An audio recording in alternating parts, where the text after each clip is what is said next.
前一排咧就同一個網友傾到天下烏鴉一般黑呢個道理。唉，無論係政府人員或者係公司嘅高層，甚至乎係你嘅鄰居、你嘅好朋友、情人、親戚，全部都一樣嘅，全部都無利不早起嘅。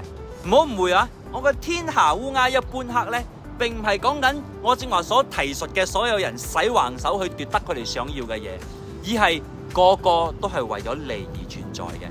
曾經有一套電影就係咁話嘅，如果嗰個係你老豆嘅話，你點唔點佢啊？我就會問佢點咗佢有冇着數先。嗰個人答有，梗有啦。我一定會答點到佢慌啊！呢套係咩戲啊？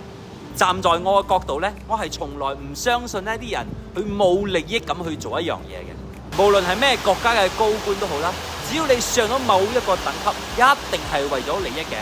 先唔好講權啦，我哋講利。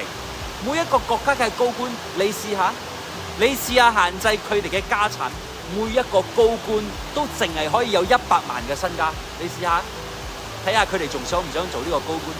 唔好同我講為國為民啊！到嗰陣時真係唔好講呢樣嘢，冇嘅，係冇人會願意自己嘅家產只有100萬。喺乜嘢情況底下你講嘅嘢我會相信啊？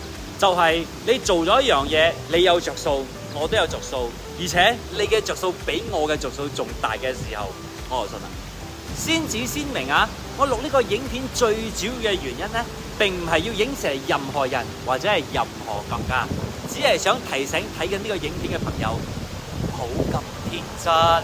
任何人佢帶住無條件嘅情況嚟幫助你嘅話，一定有佢想達到嘅目的或者得到嘅利益嘅。就咁講啊，就算佢係出於善心，都係一種目的啊！你哋話係咪啦？嗱，曾經有一套電影就咁講嘅，如果嗰個係你老豆，你點唔點佢啊？然之後我就要問有冇着數先，嗰個人就答有，點到佢慌啊！